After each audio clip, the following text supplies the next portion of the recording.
வஸ்ஸலாத்து வஸ்ஸலாமு அலா நபியினா முஹம்மதின் வ அலா ஆலிஹி வ அஸ்ஹாபிஹி அஜ்மஈன். நாங்கள் இந்த மூன்று அடிப்படைகளிலே மூன்றாவது அம்சமாகிய ஒரு அடியான் தன்னுடைய நபியை பற்றி, தன்னுடைய தூதரை பற்றி அறிந்து கொள்வது என்ற அடிப்படையை நாங்கள் பார்த்து வருகின்றோம். அதன் அடிப்படையிலே நாங்கள் சில முக்கியமான விடயங்களை நாங்கள் நபி ஸல்லல்லாஹு அலைஹி வஸல்லம் அவர்களை பற்றி நாங்கள் அறிந்து வைக்க வேண்டியிருக்கின்றது. குறிப்பாக முஹம்மது ஸல்லல்லாஹு அலைஹி வஸல்லம் அவர்கள் எங்களுக்கு மார்க்கத்தை, அல்லாஹ்வுடைய தூதை எத்தி வைப்பதற்காக நபி ஸல்லல்லாஹு அலைஹி வஸல்லம் அவர்கள் வந்தார்கள். எனவே அவர்களுடைய வரலாறை நாங்கள் அவர்களை பற்றி அறிவதாக இருந்தால் நாங்கள் அவருடைய சீராவை, அவருடைய வரலாறை நாங்கள் அறிந்திருக்க வேண்டும். அவர்கள் செய்த அந்த தூது பணி, அதை அவர்கள் எவ்வாறு மேற்கொண்டார்கள் என்பதை நாங்கள் அறிந்திருக்க வேண்டும். எனவே நபி ஸல்லல்லாஹு அலைஹி வஸல்லம் அவர்களுடைய மக்காவுடைய காலம், ஹிஜ்ரத்துக்கு முற்பட்ட காலம் 13 வருடங்கள் நபி ஸல்லல்லாஹு அலைஹி வஸல்லம் அவர்கள் மக்காவிலே தவ்வா பணியை செய்தார்கள். அப்போது நாங்கள் பார்க்கின்றோம், அவர்களுக்கு மார்க்க சட்டங்கள் ஏதும் இறக்கப்படவில்லை. மதீனாவில் தான் நாங்கள் பார்க்கிறோம் அதிகமான கடமைகள். தொழுகை கூட மக்காவிலே நபி ஸல்லல்லாஹு அலைஹி வஸல்லம் 10வது வருடம் தான் நபி ஸல்லல்லாஹு அலைஹி வஸல்லம் அவர்களுக்கு 5 கால தொழுகை கடமையாக்கப்படுகின்றது.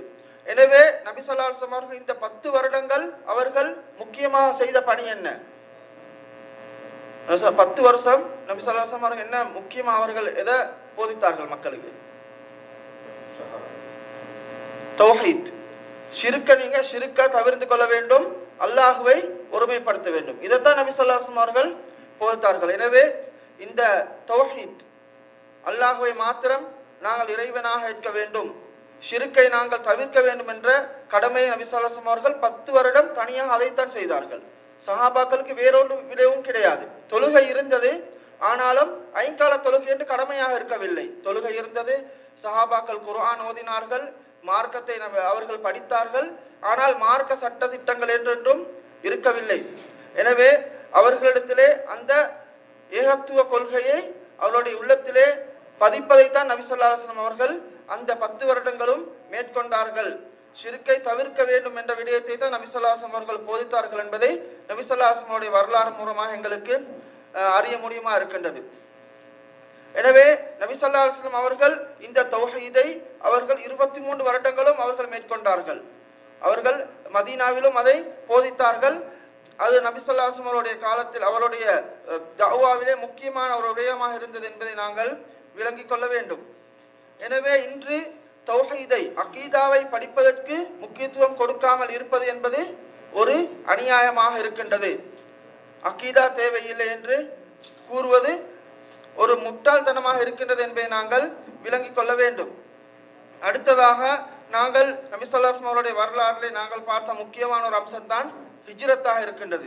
இந்த ஹிஜ்ரத்துக்கு பின்னால் தான் நபி ஸல்லல்லாஹு அலைஹி வஸல்லம் அவர்கள் மதீனா வாழ்க்கையை ஆரம்பிக்கின்றார்கள். அங்குதான் இஸ்லாமிய கடமைகள் அங்கு கடமையாக்கப்படுகின்றன.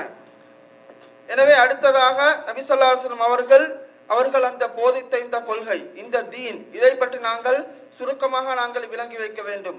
அவருடைய மார்க்கம் கியாமத் நாள் வரைக்கும் அமுல்படுத்தப்படக்கூடிய மார்க்கமாக இருக்கின்றது.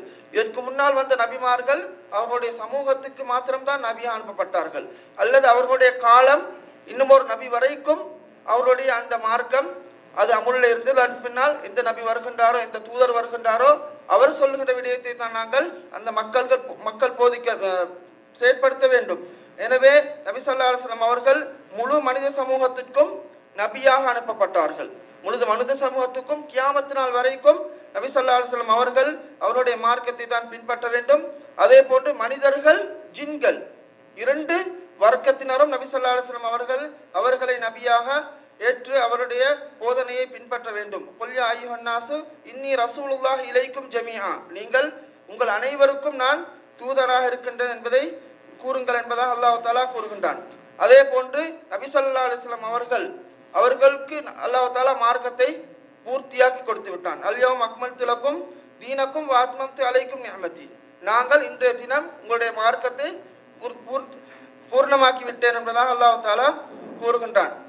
எனவே நாங்கள் நபி ஸல்லல்லாஹு அலைஹி வஸல்லம் அவர்கள் கூறாத ஒன்றை நாங்கள் மார்க்கமாக செய்வோமாக இருந்தால் நாங்கள் என்ன சொல்கிறோம்?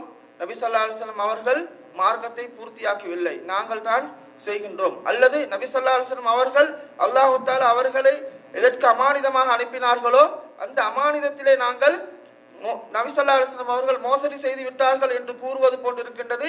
நாங்கள் இஸ்லாத்தில் இல்லாத ஒன்றை நாங்கள் மார்க்கம் என்று செய்வது, அது நபி ஸல்லல்லாஹு அலைஹி வஸல்லம் அவர்கள் மீது நாங்கள் ஒரு அபாண்டத்தை நாங்கள் இட்டுக்கட்டுவதை போன்று இருக்கின்றது என்பதை நாங்கள் விளங்கிக் கொள்ள வேண்டும்.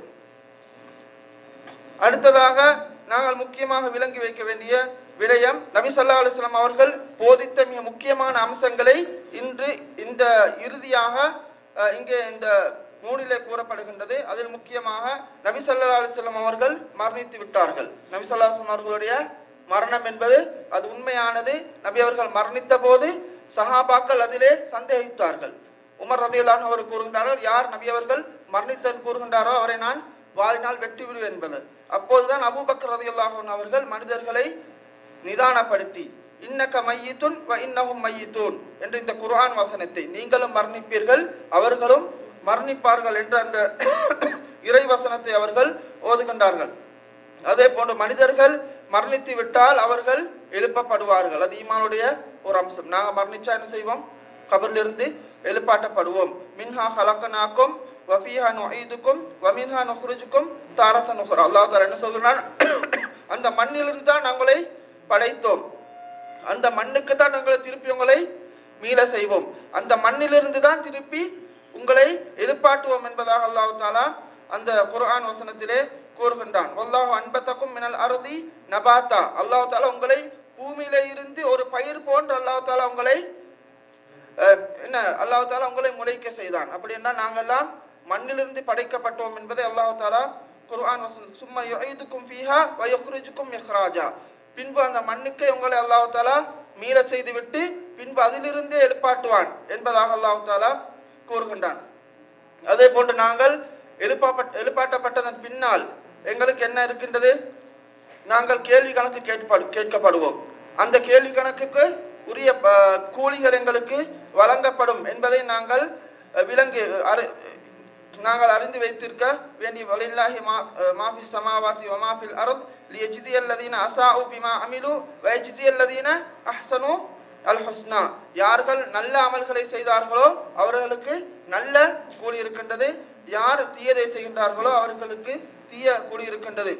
அதே போன்று கபரில் இருந்து எழுப்பப்படுவதை யார் மறுக்கின்றாரோ அவர் காஃபிர், நிராகரிப்பாளர் என்ற இந்த விடயங்களை நாங்கள் விளங்க வேண்டும். எனவே இதன் மூலமாக இந்த நூல் முடிவடைகின்றது. இன்ஷா அல்லாஹ் நாங்கள் இதனுடைய ஒரு மீட்டர், இது நாங்கள் படித்ததை